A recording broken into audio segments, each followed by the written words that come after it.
Okay, hello everyone, it's your girl Asia from the Rant Fango channel. Welcome back to my channel. I am going to apologize for being MIA because I'm not sure if I told you guys my situation. So the reason why I have not been making videos is because I am currently in the process of moving. So I just really been packing and packing, really ain't been making videos, but I figure since I still have a lot of packing to do in that spare time, I'll make videos. Now, videos that are like deep dives or whatever, I might not be able to make them right now in this moment, but once I finally do get to my new place, then I will be up, ready to go and to make those videos. Now, videos that I do have coming that are the deep dives is me, talking about everything that I love and dislike for the new generation for Degrassi. That's going to be a part 2 video to the part 1 I talked about for the younger generation.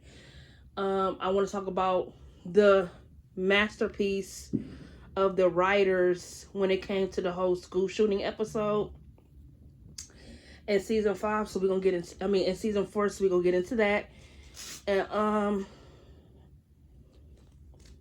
I think that's it, really. I don't really think it's, and I wanted to talk about my irritation with some things in season 13. I'm not sure if I talked about some of these things, but like always, I usually just turn on the season. And yesterday when I was getting high, smoking and shit, I watched season 13. I just realized, like, it's just a lot of dumb shit that they did for real that I don't think I ever talked about. So we're going to get into it. And if it is something I've mentioned before, oh fucking well, I'm going to mention again. So those are all the videos I have coming out. As far as right now, the video I did want to get into, since I kind of just, just got done rewatching this season, we're going to talk about Degrassi Next Class. And what I want to talk about specifically from Degrassi Next Class is how I generally feel like season 3 is the best season for Degrassi Next Class.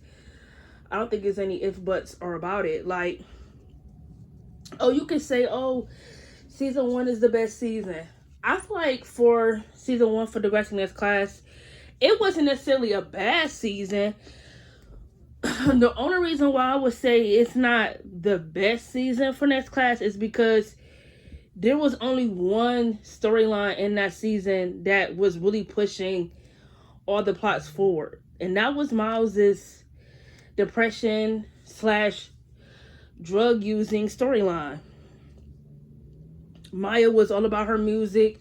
She didn't really do too much. They had the whole Zoe and Grace storyline in season 1 that I generally did not like. I didn't like it.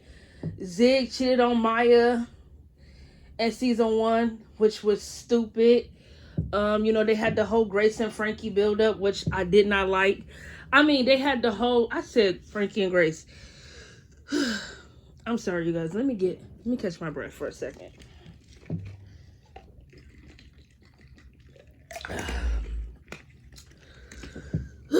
Okay. They had the whole Frankie and Jonah build-up. Excuse me. I'm not really a big fan of Jonah and Frankie's relationship. If you know me and you've been watching my channel for as long as I know y'all have, you already know I already expressed how I really don't like the relationship. So that was that. So, long story short, what I'm trying to say is that season 1 didn't really have a lot of good storylines. They only had one plot, and that was really what Miles, for real. A lot of other characters didn't really do shit. Now, season 2 is just really bad. Like, season 2, just like with season 1, they only had one character pushing plots forward. That was Zoe. Zoe's entire storyline with her hurting herself because she couldn't come out and say that she was gay or couldn't tell anybody was the best storyline in season 2. That was the only good storyline in season 2. What else did y'all really like in season 2 other than her storyline? Like what? I can't think of any other storyline I like. Like the bus crash could have been really generational had that season been good. You feel me? The season was so bad. That's the only reason why they wrote the bus crash at the end of that season, because they knew they had to do something to bring the fans to come back to watch season 3. And since season 2 was kind of bad, they already knew what they already had to do, so they did the whole bus crash. Obviously, I don't know. I used to think season 2 was a great season back when I first rewatched the show, but after I had rewatched it, when I did, I think probably this year, last year, over the summer, season 2 is an awful season. But because you know we're like 5 minutes in here, I don't want to waste anybody's time, so let me just get to what I want to talk about. Season 3 for Degrassi Next Class is the best season to me, in my opinion, simply because I feel like the writers of the show really got their groove back into knowing, like, hey, this is Degrassi, you know, like, this is a show about drama and things of that nature. And I feel like literally for the first two, like, yes, you could say the first 2 seasons of Degrassi Next Class, they didn't necessarily found their footing, you know? So it wasn't kind of like, oh, eye-catching or whatever you may say. Like I said, season 1 was really good due to Miles' storyline. And season 3 was really good due to Zoe's storyline. So obviously they knew, oh, we can be drama and we could do good storylines as well. Because honestly, I lied. In season 2, other than Zoe's storyline, I really liked the Hunter storyline. I really did. I ain't gonna cap. I liked his storyline a lot.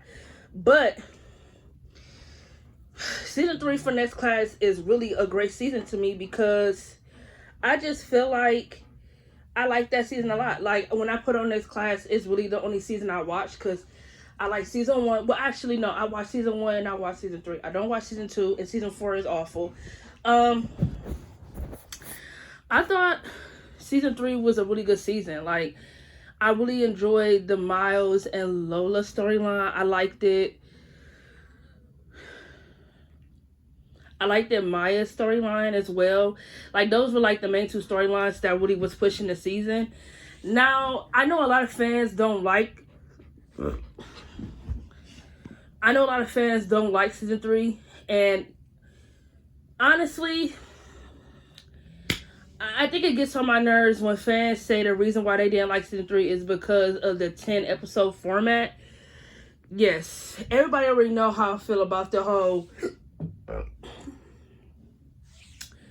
10 episode format thing for Degrassi Next Class. I think it was stupid to put Degrassi Next Class on Netflix. It was a horrible decision because you cannot really flesh out your storylines and your characters in 10 episodes. That's why some storylines feel like they either ended too early, they went on too long, or they left them where it didn't have a conclusion. You feel me? So the 10 episode format is horrible because it does not work with Degrassi's time limit. They should have never took it off Teen Nick. I know they got rid of that channel, so they really didn't have, like, nothing to put Next Class on. Me, personally, I feel they should have just kept it on Teen Nick because Teen Nick would have given them the proper time and the proper episodes to actually tell the stories that they needed to tell and the storylines they needed to tell and the character development they needed to give to their characters. But since they're on Netflix and Netflix don't like to do 40-something episodes, of course they only giving them 10. And because that 10 episode format does not work at Degrassi, of course that is why Next Class, or one of the many reasons why Next Class failed all around, in my opinion. Now, as much as I definitely understand some fans' frustration with the 10 episode format, I will say yes. When I did watch season 3 again, some of the storylines that they definitely did them early, and they definitely ended them too early. Like, I definitely feel like season 3 is the best season. Don't get me wrong. It had the best drama. It was messy. I liked the whole Maya storyline. Like I said, I liked the whole Miles and Lola storyline. I did.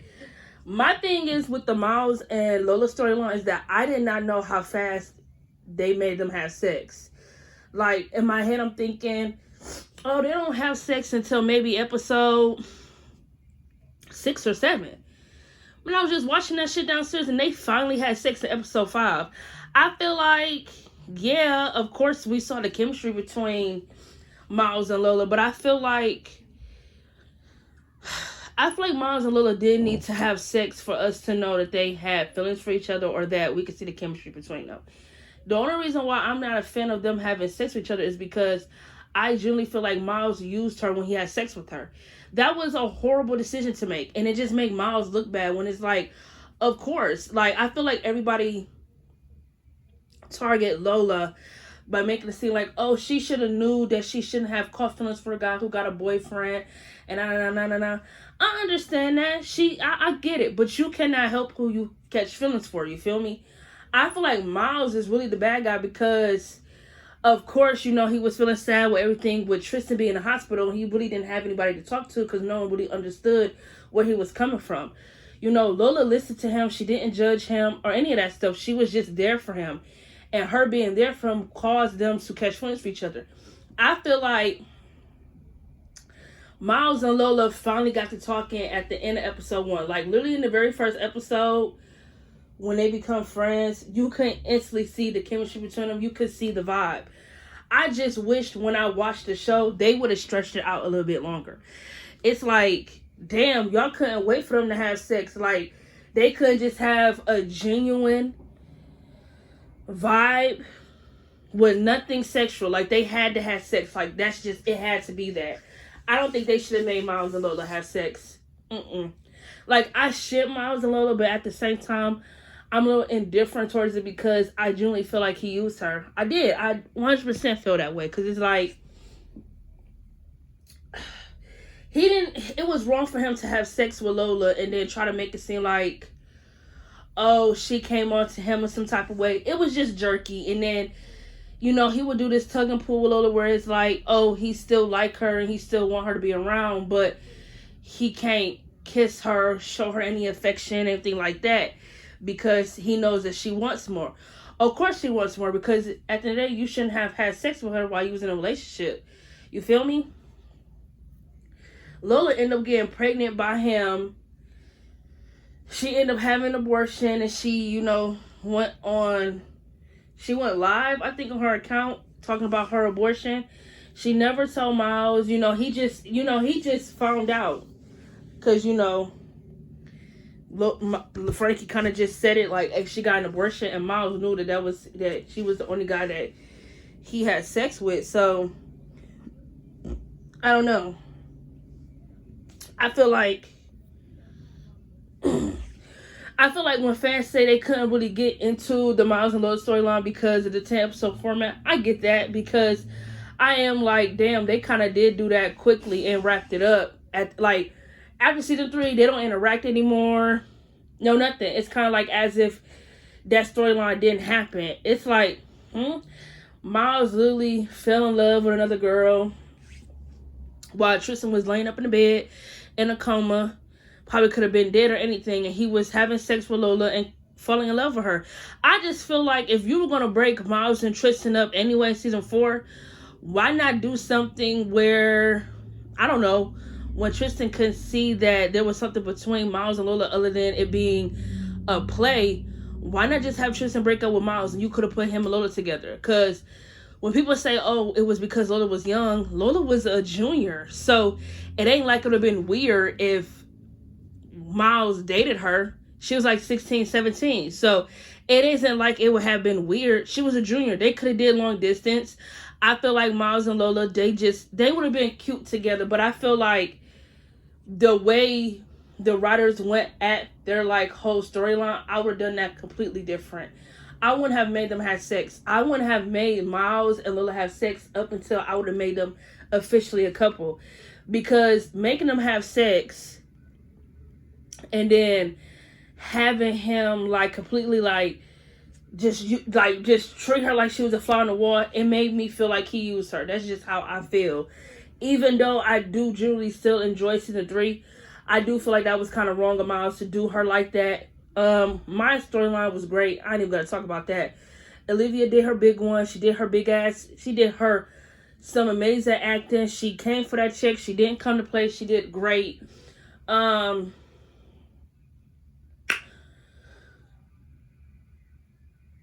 literally could not stand Frankie and Jordan together. They were really, really insufferable. Frankie and Jonah don't work together. And when I was watching season 3, what pisses me off is that Jonah always gaslighted Frankie. Like, he had the nerve to make it. He had the nerve to text Grace and say, "Oh, she's immature." Frankie was in the bathroom with Lola and was like, what is it about her that makes her feel like she's immature? Is it the way she dressed? Is it the way she talked? Like, what is it? Because to me, it's kind of crazy that he would call her immature after the way he reacted when she grabbed his phone in the car. He's trying to turn around and make it seem like she's the crazy one, when it's like the only reason why she was even thinking about having sex with him or even invading his privacy by going through his messages is because the way he acted in the car. You feel me? Grace sent him a text and he giggling and laughing hard as fuck. She like, oh, what's funny? He talk about, oh, Grace text me something. She grabbed this nigga phone. This nigga almost had a fucking panic attack. You would think the way Frankie grabbed his phone, you would have thought it was the motherfucking police telling him to put his fucking hands up. Like, damn, why are you acting sneaky? I don't get it. And then people get mad at Frankie because she feel like she got to go through his text messages and shit like that. I mean, shit, I would too if I feel like you acting funny. Like, the second I'm in a relationship with someone, they don't make me go through their phone, or not even go through their phone. They acting like Swifty, as if like if I pick the bitch up and hand it to them, they moving weird, they acting weird. Like, that's literally how Jonah was acting. He was moving and grooving weird. And I feel like he never made Frankie feel secure, because him and Frankie been together since season 1. So to me, it's just crazy that for her to even ask, oh, how long is it that you have to feel secure in a relationship? It's like, damn girl, you and Jonah been together for quite some time. You don't feel secure because he does not communicate. And like I just said, he had a way of gaslighting Frankie into thinking there was something wrong with her when really he was the problem. You feel me? I don't think Frankie would have to be overly jealous or feel like she has to lose herself in her relationship with Jonah if he just would be what she wants him to be, which is show up more, communicate more, you know, stop suppressing, tell me how you really feel about me. He could not do those things. He literally told this girl, I care about you, I just don't know how to show it. Whatever. Frankie better than me, because I would left that nigga exactly where the fuck he was at. Over there. You got it. And Shay. I cannot stand Shay. Shay is really a hater in the Degrassi class. They make her extremely naive. Like, this girl don't know what a period is. She don't know what sex is. Like, they make her extremely naive. She's such a prude. I just don't get it. The only thing with Shay that pisses me off, other than her being like a hater and jealous and projecting her insecurities onto her 2 best friends, is that I hated how the show treated her like she was an ugly duckling. I 100% do. They would put Shay in ugly ass clothes. Like, why the fuck in the episode when they was about to have a girls' day, why the fuck is Frankie and Lola in cute ass clothes? They got Shay in this motherfucking plaid shirt with a fucking skirt that don't match. I was so fucking heated, because it's like, and I don't want to be an SJW and feel like, oh, was it because she was dark skinned or whatever the case may be. I don't want to be that SJW to feel like, oh, it has something to do with that. My thing is that Shay, yes, 100%, she could have gotten more something. You feel me? Just more of anything. They didn't even give her relationship with Tiny. They didn't even give the relationship between her and Tiny proper any, like, they didn't give them much of anything when they together. It just felt like, oh, they were just a black couple on the show. That's it. That's literally what it was given. It was given that Degrassi never had a black couple before, so they just put them together because they both were black. They didn't give their relationship anything, like nothing for me to really care for. And Shay, like I said, they would treat her like she was an ugly duckling. Like I said, they put her in this ugly ass outfit. Like, they would make her wear boy clothes. It's like, what? Like, I don't understand. If her dress type is casual, she can wear pretty shit and not look like look like she could wear pretty clothes if she like a casual person, like jeans and a shirt or a blouse. They could have found cute clothes for her. I get it. And that was the year of 2017, 2016 when Next Class came out. So fashion and clothes was definitely like top tier. It wasn't like no ugly shit out at that time. They could have got something cute to put her in. They could have put her in cute clothes that's casual. Like they could have. What I'm trying to say is this, because I feel like I'm not saying what I'm trying to say. With Shay, if her dress code was more like casual, you know, like a lady coming to handle business, okay, cool. Then what I'm trying to say is they could have put her in cute clothes, then looking like they went inside of a boy closet and just picked out boyish clothes. I don't know. I just, like I said, Next Class season 3 is the best season for the show. I feel like after season 1 is really the only next season I can genuinely enjoy. That's all I really gotta say, because I'm low-key irritated on how they handle Shay's fashion. But y'all know, as always, it's nice talking to y'all.